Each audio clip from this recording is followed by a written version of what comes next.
feel good. I knew that I wouldn't. I feel good.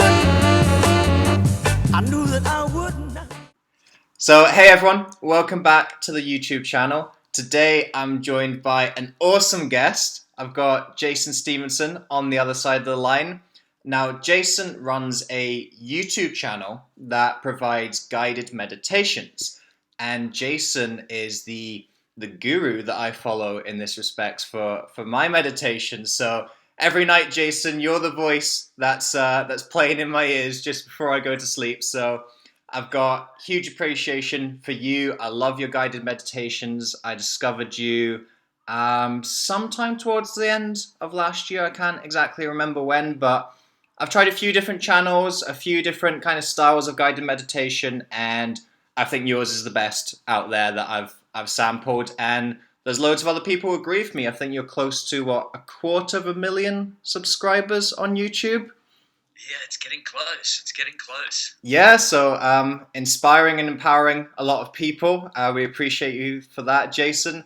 And you also run the website relaxmeonline.com, where you provide guided meditations, binaural beats, which are a personal favorite of mine, and hypnosis. So you're just all about the relaxation and the spirituality and the self-exploration and self-awareness that comes with these things, with reflection, with hypnosis. So Jason is from Australia. So we were just talking before the video started about the time difference. So I'm sitting here in the UK at just past 11, and Jason is fresh as a daisy at 8 a.m. over there. So I thought a nice question to begin with, Jason, would be, what is your typical morning? What are the routines and rituals that you go through every morning? Okay, well, when I first start my days, I wake up and my dog started squeaking something now in the background. I wake up, I sometimes meditate, I sometimes not. I choose in the mornings what I do. The first thing I usually do is get up and go for a walk with my dogs on the beach, and that happens like 7 days a week. Mm-hmm. I hear her squeaking. Oh my goodness, it's been quiet all now, and as soon as I start the interview... I'm on video, hi guys! Exactly. I'll have to take it off him in a minute. Anyway, then I come back. I usually do my recordings, my meditation recordings, very early in the morning. That's what I usually always do. And I grab a coffee first and then settle down. And doing the guided meditations in the morning, it becomes like it's like a meditation in itself for me. It's a beautiful time of the morning where I connect with higher source, with God, or whatever you choose to call that. And that flows through me, and it becomes a meditation within itself to do those guided meditations or even the affirmations, because I just allow it to flow through me. It's a beautiful time. It's the best time, I think. Yeah, I've heard that as well. My grandparents are yoga teachers, and I went on a meditation retreat not so long ago, and they say that spiritually the most auspicious time is about 4:30 in the morning, 4:30 going into 5. Have you ever been up that early to do your meditations? Goodness, yeah. Well, maybe not 4:30, but certainly 5:30. When you get up at that time, when I'm recording at that time, they end up being some of the best recordings. Yeah. Just a beautiful time. I also I've done it a few times myself, and once you actually get into the routine of waking up at 5 in the morning, it's such a empowering feeling, because it's just you and the world. There's no one else up yet, and your work is your work, and your time is your time. And when you get to 9 a.m. and you've done more with your day before some people have even woken up, that's just such an empowering feeling. I absolutely love it. I wish I could stick to that routine a little bit more, but I find you have to start sacrificing your social life when you start going that way, because it gets to sort of 7, 8 o'clock in the evening. You're like, all right, guys, I'm off to bed. I'll see you later. That's my life, mate. That's my life. But I don't mind that. I love I love going to bed early. I really do love going to bed early, and I love waking up early. In fact, if you would have said I had to be up at 11 p.m. to record this interview, you wouldn't have had much of a chance. I wouldn't have been able to stay up. Well, that's good. I've taken the hit this time round. So is that a routine that you stick with fairly consistently then?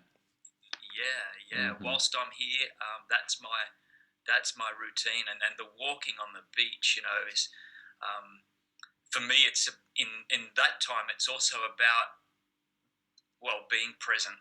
Oh yeah, absolutely. If my thoughts wander, even as I'm walking, always just bringing myself back. And I'm doing this more and more now, David. I'm finding myself more and more bringing myself back always to the present moment now. If my mind starts to worry about something, just bringing myself back. Yes, that's a key tenet of mindfulness and meditation. We'll maybe talk about that a bit later in the video. But what I want to know now, and I'm sure the viewers do as well, is how did you get into meditation? What was the background? What was your life story kind of trajectory that took you into meditation? I think it really started from a very, very young age. I remember going around Australia with my parents. We took time off school, and myself and my two brothers, and we went all around Australia, around the outback, beautiful parts and lots of isolated parts. And I remember being at a place called Geeky Gorge, and I think it's Western Australia. I'm not quite sure now, but I remember sitting on the edge of a river, away from everyone, and just on my own, and being at peace. And it was, I believe that for me was the start of something. I've only recently been thinking about that moment, and it felt like in that moment that even as a child, I was probably 8 years old. Wow! But I had everything within that moment, and I'm wondering even if that was the reason why I only had a very small handful of friends, very small, and I spent a lot of time on my own. And I think probably because of that moment, I was so comfortable, and I think that was the beginning of something for me. And then I didn't think anything of it, you just go through life. And then I remember my mum doing a meditation course, and she invited me to come along, and I'm going to have to take that.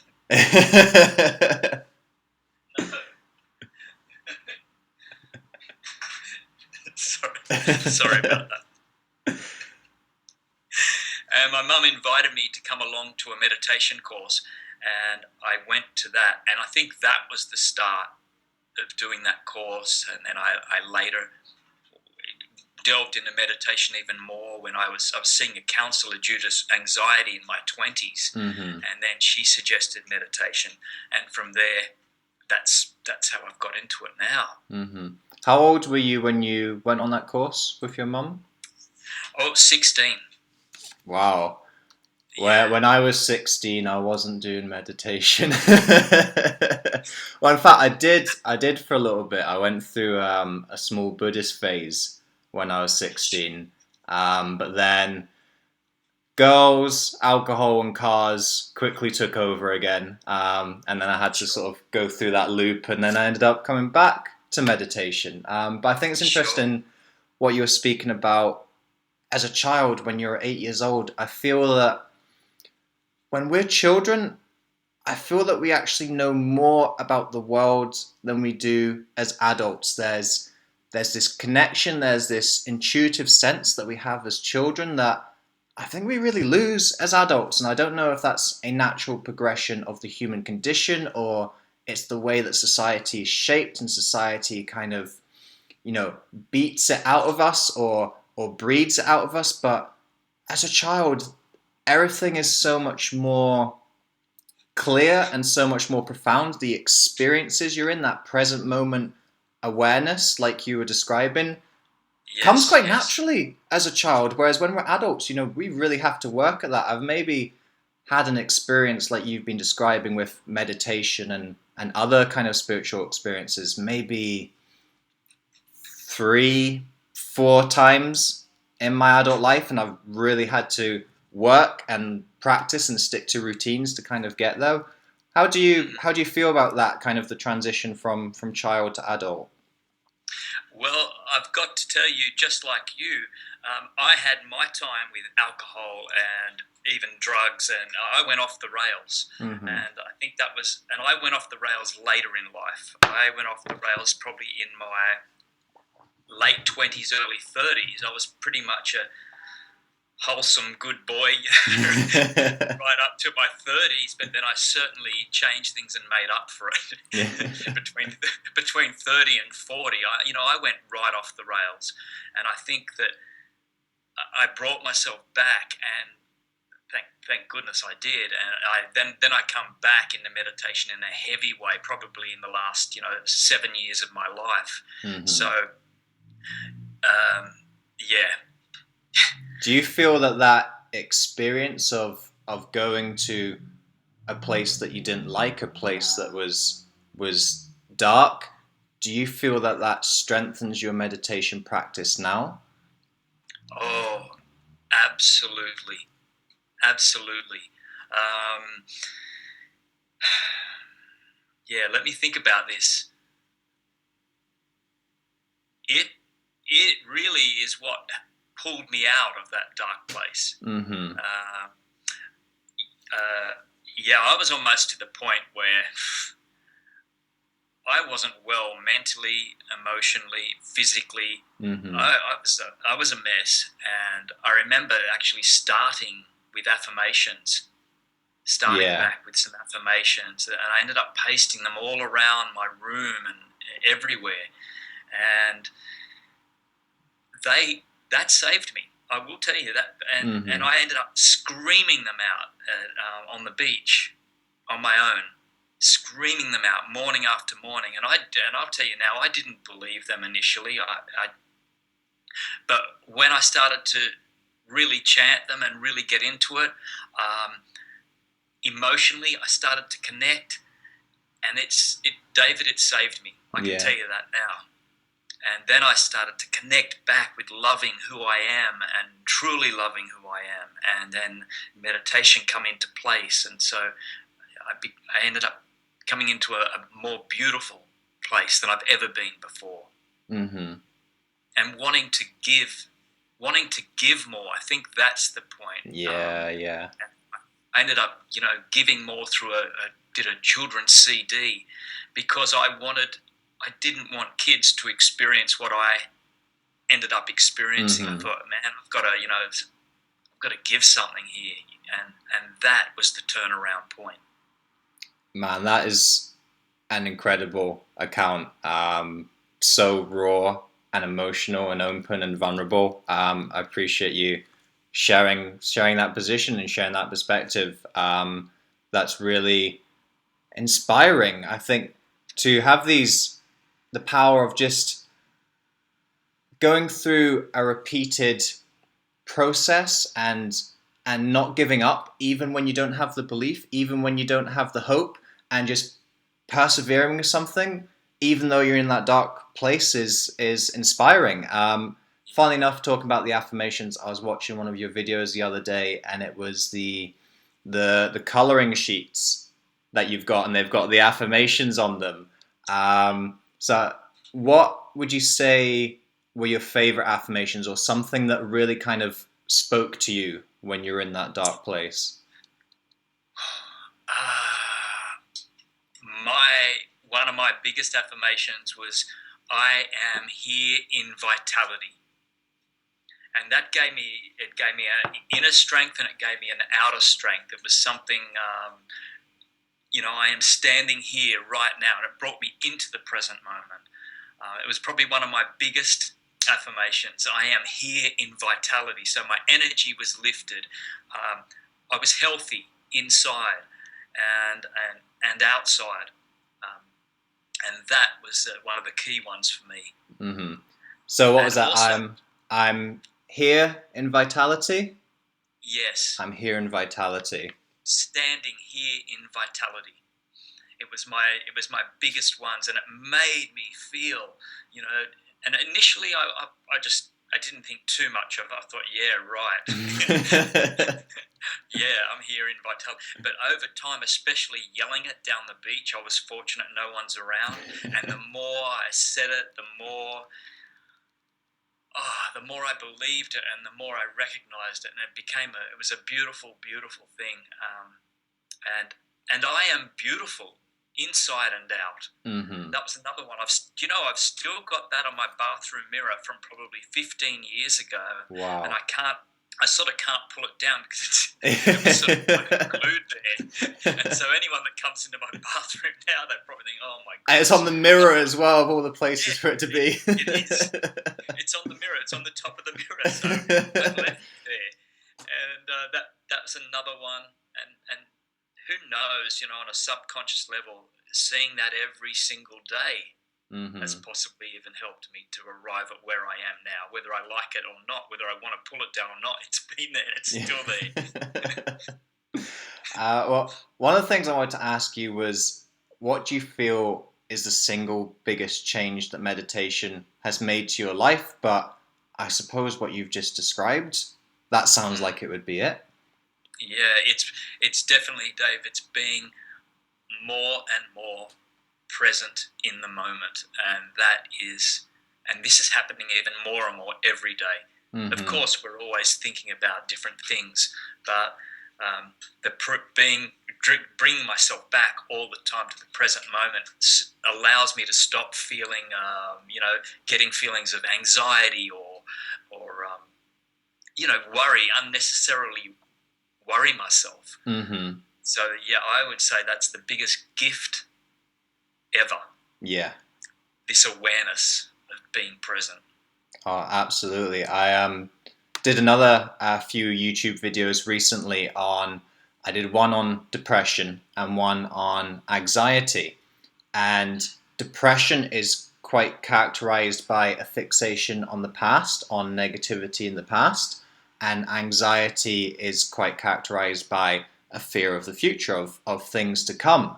And the cure for both these problems is to bring it all back into the present, is to let go of the past and take away the worries of the future and just enjoy here and now and be your full, vibrant self here and now. And I certainly feel my meditation practice, the benefits don't necessarily come from being in the meditation. When you're doing the meditation, it's what happens to your mindset outside of meditation. Absolutely. And whenever you feel stress or depression, being able to just say, okay, I recognize that thought, but I'm just going to take it back to the present, the here and now, and that is so powerful. Yes. So, hey again to the viewers. Sorry we lost connection briefly there. My memory on my laptop filled up. All right, we'll just go forward with audio. Move on to the next question, which was, we've been talking about meditation, we've been talking about the benefits, but if you had a novice and you wanted to walk them through how to get into meditation, how would you do that with just 3 steps? Okay. Now, of course, there's all different forms of meditation and that, but what I would do with a novice is I would say, sit down and make yourself comfortable with your back up straight and close your eyes. Step 2, focus on your breathing. Visualize the breath going in through the nose and going down. That pause in between the breath before it comes out again. So see the breath in, see the breath going out through the mouth. And I'll extend on that. And also, if, of course, thoughts wander at that time, no matter how many thoughts keep coming and going, because they will come, then just bring yourself back again, visualizing the breath going in and then the breath coming out. And then step 3, repeat that process. So you only need 2 steps. You're just trying to cheat the question here, Jason. Well, actually, I only need 2 steps. It's really important though, just to continue on and just repeat that process again Yeah. and again. And just because it's simple doesn't mean that it's easy. There's there's power in simplicity, and people think, oh, that's so simple. Well, if it's so simple, why isn't everyone doing it? Why isn't everyone harnessing the power of the breath? Because that's where it all comes down to, is the power of the breath. We can only last for a couple minutes without oxygen, so your breath is one of the most important things that we have, and that's why it's one of the key components of meditation. So And it's something that no matter how long we've been meditating for, every meditation experience is a different one from the last one. And sometimes it's a great experience of not too many thoughts, and it's a wonderful experience. But then the next time you go and meditate, I can do a meditation session for 30 minutes, and 25 minutes of those can be just about constant chatter. yeah, yeah. It might be that last 5 minutes where my mind has finally slowed down, and so yeah, so never never give up. Just always just keep, because our ego mind will want to say, oh, this is not working. That's this is useless, but it's going to happen. And I think as soon as we acknowledge that's what it's about, as long as you're doing the process of meditation, you're doing it. That's it.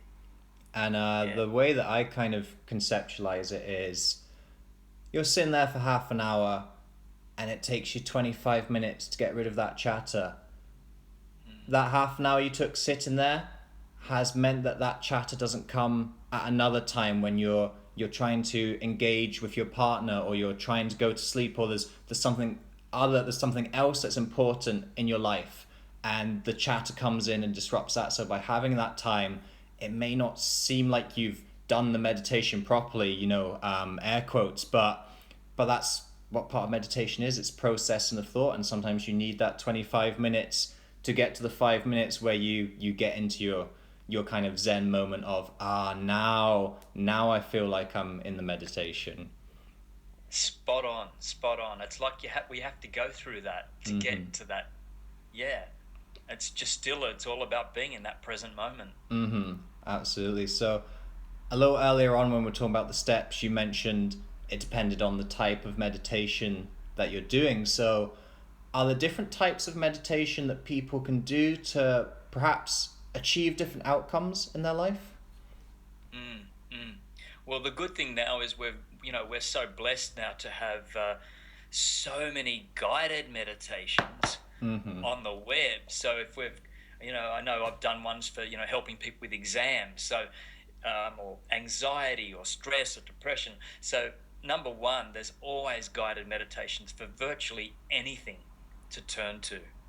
That's one thing. Two, and other forms of meditation, and this is about being mindful too, but things like Tai Chi, movement meditation is really good if we're active, really active, and we need to come into a more gentle place to slow things down. So get rid of the physical stuff, move through the meditation, and then we come to a quieter place. And also I think being present in the moment again, and bringing back to the mindfulness meditation, and this can be done anywhere, and it can be done while you're gardening, it can be done while you're having washing dishes, it can be done while you're running. Bringing your mind to where you are at the present moment, so you're living that to the fullest, that moment.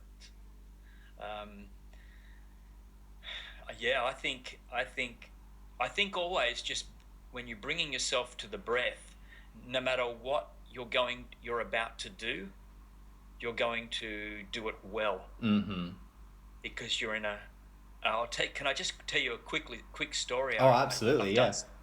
Yeah, I've done some singing in my past as a professional singer. I did singing for quite some time, and I was in this grand final of a singing contest in Sydney, and there was about 14 contestants, and I was one of the last ones. I think I was the last, and so my nerves had just built.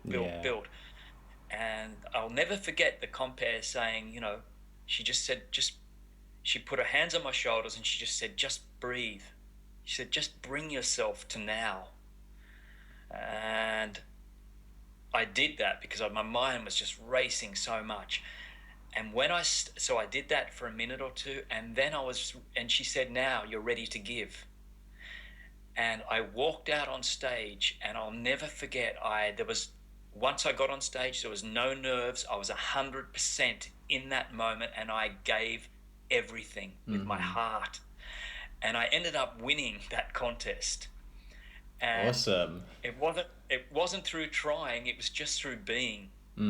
It was the most amazing experience and that was probably another moment many years ago of just totally being in the zone and being present. And just, I'll never forget it. I'll never forget that. Oh, that's... So we can bring ourselves into any moment through breath and be 100% present in that moment. That's awesome. And meditation or breath work there has allowed you to awaken what's already in yourself. And I think one of the, not misconceptions necessarily, but a lot of people think that meditation is just about stress relief, but it's so much more than that. It's a whole self-explorative process, and you really dig deep down into your core self, your inner self, your true self. And I find when I'm doing meditations, I will get thoughts and inspiration springing to the top because I've engaged in a process of really digging down into the core and finding knowledge or perspective or wisdom or strength that I didn't know that I had, and I had to engage in that process to tap in. And that sounds like exactly what you did. You had the talent to sing, you had the confidence, you had the charisma, but you needed that breath work, you needed that intense focus and orientation to the present to really bring it out of you. Yes, exactly. And it's about, when we do that, we're opening ourselves up to the present moment, and we're letting all the crap go. Everything else just goes by the wayside. So what comes out is a well of what we already have, what we already own. It's ours. Oh, it's incredible. Like, I tell people about my meditation practice and the benefits that it has, but I feel that I can't explain that. I can't articulate that. The change in perspective and the change in self-orientation and other orientation that you get from meditation is so profound. And I've heard you say a couple times throughout this discussion, you've talked about giving and how meditation has allowed you to give a lot more. So it's not just about us, it's about other people. Could you maybe elaborate on how you feel meditation has helped you in that regard? Oh man, look, I don't know whether well, obviously it's something to do with wisdom. It's connecting with something deeper than myself now, and more important than anything, more important than my finances and things that I always used to focus on. Well, I will tell you, I guess maybe a lot of my focus previously was always about where I want to be and what I want to do with my life. And I guess that's fine to a certain extent. We're all driven to achieve goals, and there's nothing wrong with that. But what it's doing, meditation's been doing to me, is opening my heart to give me, to connect to compassion more and more every single day. And then the more I give, the more I want to give, because it's a beautiful thing to give. Now, I don't want it to sound corny, but because it probably does. So I'm a massive cheese merchant, so you're in good company. Just say it, Jason. Look, it's just, I'm been giving lots and I'm receiving lots, and the more I'm giving, the more I've been receiving, and it's just like filling me up, and I just want to keep giving more and more. And now I think my calling is to give. I'm getting shivers as you're saying that, Jason.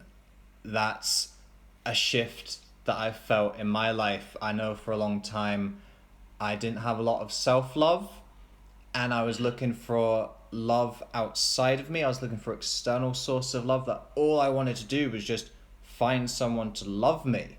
But you can't receive love first. You have to give love. You have to give out into the world what you want to receive, and then when you do give, you get it back multiplied. But you've got to make that initial first step. You've got to come from that initial place of giving. You can't say, oh, I will give when I'll receive. I'll give money to charity when I'm rich enough. I'll give love when I already have a partner. No, you've got to flip it around. You've got to give money to charity when you're broke, when you're poor, because that's when it matters most. That's when it's the most meaningful action that you can do. Absolutely. I think that's the problem, is we've held on to, like you said, we think, oh no, when I get rich, I'm going to give, this, and I'm going to give that. We can give now. Mm-hmm. It's really important that we've got to give now. Within our means, we can start giving now, because then the more you receive, then the more you can give. Yeah. Mm-hmm. And I think especially for us who are blessed to be in the Western world, poverty in the Western world is luxury elsewhere in the world. And I think we always need to remember that, and always be humble that no matter our situation, we're still privileged and we still have things to give to the world. Maybe not in a material sense, but all the other aspects of the human condition, we can always give something to the world. Yeah, we certainly do have more opportunity here to dig ourselves out. Even if we go, even if we are homeless, for instance, we still have opportunity in this land to do something about it. Whereas I know some other countries, they don't even have any opportunity as such, because that's the way it is there.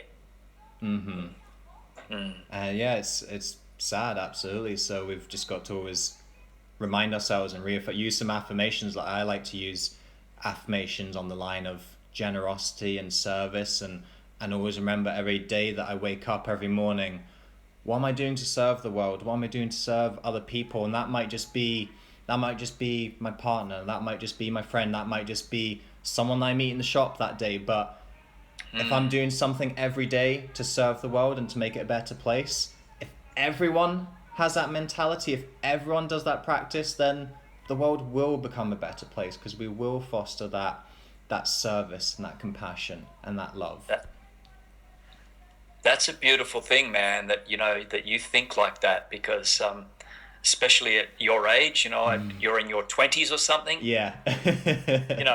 I mean, like, seriously, that's a wonderful thing, and that's going to hold you in great ground, because to remind yourself of that, man, is a beautiful thing. Like you, I can even walk to get my morning coffee, and I can say, okay, what can I give? And it might be just going in there, and it might be just giving them joy today. You've got to pass on some energy, some joy. Yeah. And I go in there, and I do that. I'm aware of that, because I love to give. So yeah, you're on a good thing there, Dave. Yeah, definitely. So I feel we've progressed from meditation to wider practices in life. So what I want to know now, Jason, is outside of meditation, what is the single most positive change that you've brought into your life? Outside of meditation, you mean activities that I do, or? Yeah, a practice of some description. Well, I mean, hold on, I've got to get the right track here. Well, I go to the gym. I go to the gym. I think I'm on the right track here. Yeah. I go to the gym 3 times a week, and I've only just recently started that again. I've gone through stages, but I'm starting it again, and I'm loving it, because it's giving me energy and releasing those endorphins. It's a beautiful thing, and to realize that I can practice meditation, but we've also got to be active too, because we're in this body, we're in this present body, and I want to be here as long as I possibly can. Oh, So yeah. the gym has been a great thing for me. It's giving me a lot too. I'm throwing myself in there. Um, what else can I say? um, Maybe something more abstract, not necessarily a practice, but a perspective shift, a mindset shift, kind of the things we were discussing there. Is there something along those lines outside of meditation? that meditation has given me, you saying, or Oh no, just a something outside of meditation. I don't know, an attitude that you've developed or a perspective that you now have. oh, yes, yes. Um, I don't know if you're aware now. I'm I'm giving so much money. I'm giving to the homeless. All And right. I've started a bit of a project on that, and I'm actually giving MP3 players with relaxation Oh, meditations to the awesome. homeless to help them with because a lot of the homeless people have mental issues, mental health issues, depression, anxiety, etc. So I'm throwing myself into this program of giving to the homeless. In fact, I'm expecting a delivery today of Yeah. 200 MP3 players from China. And so just throwing myself into things like this, other projects, is just, and it's based on compassion. Mm-hmm. Um, and, well, I suppose it's that yeah, service that we were just talking about, isn't it? it Yeah. is, it's service, and it's just making me feel more complete. Mm-hmm. The more, the more I give, the more complete I feel. Um, and being just I always keep coming back, but I've never been so much more present in my life than I am right now in where I'm at in life now. Mm-hmm. I like what you said there about practicing giving and generosity has made you feel more complete. And I think a lot of people nowadays have this scarcity mindset of anything they give, they lose. But I would argue, and I'm sure you argue from the same perspective, that what we give, we gain. What we do for the world and what we bring into the world and what we manifest in the world, that is what makes us more complete. We're not subtracting, we're multiplying by doing these kind of things. Yes, definitely, David, definitely. That's exactly what it's about. And I will tell you, I operated from a point of scarcity too. Mm-hmm. I operated, years ago, probably even when I was your age. Mm-hmm. I was all for, wanting what I can get out of life. Yeah, yeah. So I admire those qualities in you, at your age, because it's a beautiful thing. But when we start to give, the more we realize it overflows. It Mm-hmm. overflows within us, and it's man, I just feel like seriously, my nan hasn't been well of late, and I know this sounds crazy, but it's a reminder for me of how short the time we have here, Mm-hmm. and I said to my mum the other day, I'm wanting to give more. Mm-hmm. With her not being well, it's just another reminder of how short our time is and how much more comfortable I want to make other people feel Yeah. and more valued I want them to be, because I'm feeling it, and I just want other people to experience the joy and the love. And yeah. Oh man, that was what shifted my perspective from being in that scarcity mindset of wanting everything for me and what the world could do for me. When I was 22, I lost my dad to cancer, and that was such uh, a painful experience, but it was such a perspective shift. And there is nothing like death to give you a perspective on life and what's important in life and what the really fulfilling, meaningful things are. And it was then that I realized that we all need to live a life of service and to stop being so self-orientated all the time and wanting the world to do things for us. Because when I was there at my dad's deathbed, all that I could think about was all of the things that he'd done for me, and how amazing that felt. And that's when I wow. realized that my my dad's life was defined by what he'd given to others, what he'd given to his children, what he'd given to his friends, the people that he'd met in his life. And I realized that that was what was going to define my life. It was what I could do for other people, and that was such a perspective shift. And I think you need that existential crisis of having someone either in a potential death situation or being in an actual death situation to really get that clarity on what's important in life. Oh man, yeah. Well, firstly, I'm sorry that you lost your father at your age, and my goodness, I know he'd be bloody proud of you, man, just for where you're at, man. And so, yeah, I have to agree with you, mate. I that's so good that you picked up, that's your father, his service to you and to the people he met, and now you're going to carry that. You're carrying that flame to continue that on. That's a beautiful thing. Yeah. Oh, that's thanks, man.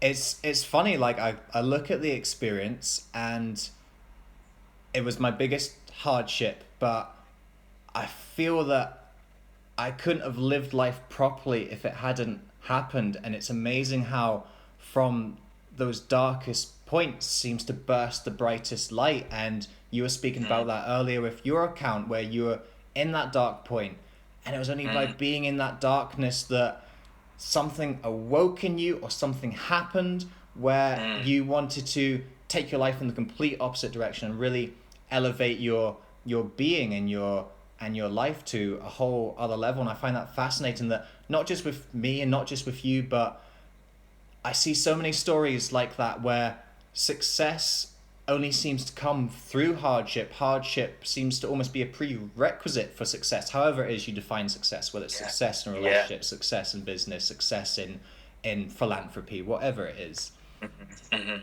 Spot on, man, spot on. If I didn't go through those dark days, in fact,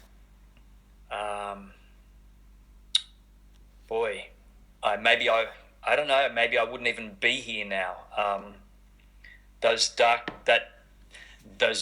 patches in my life of mixed up with the wrong crowd, of absolute disrespect for myself and drugs and alcohol and total abuse. Well, number one, thank God I've pulled out of that, and I before it was too late. That's the first thing.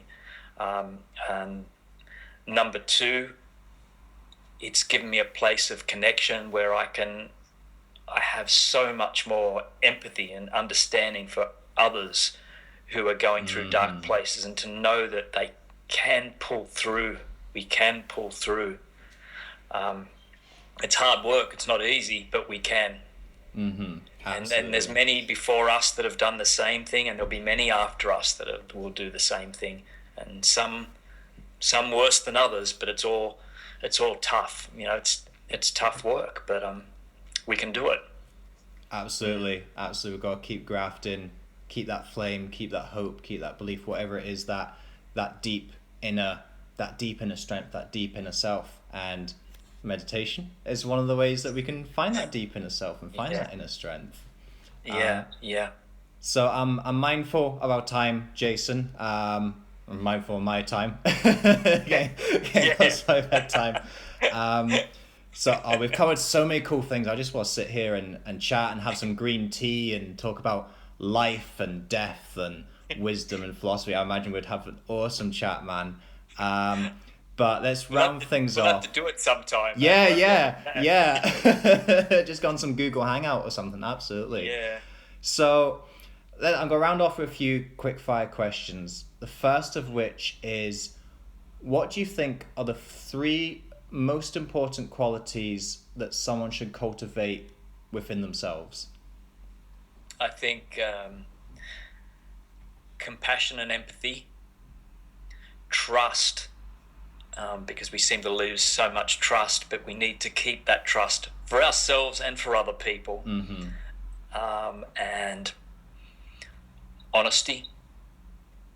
And that's being honest with ourselves. Yeah. and honesty is so important. Yeah. Definitely. So you might have the same answers again here or very similar, but what three qualities do you think are most important to cultivate in our interactions with other people? I would say the same. Yeah, I'm going to say I the thought same. you might. Compassion and empathy and to have trust and honesty. Yeah. And I'll add in one more, just love. Amen to that. No, Highest form of living there is no love. matter where people are at, just love. Yeah. Funny we spoke about that a little bit earlier with you need to give what you want to receive into the world. So you've got to cultivate those qualities within yourself first, and then you can bring those qualities into your actions with others. So that's actually worked out really well that you gave the same answers. It chimes in with what we've been saying. So what does the future hold for Jason? What's your next project? What's your next passion? What do you feel you've still got to do left on Earth? Wow, that's a big question. Firstly, I'm going to say that I'm really flying by the seat of my pants now in life, and I'm really grateful, seriously grateful for every single moment that I'm here. And again, it probably sounds bloody cliched, but I'm trying not to be. But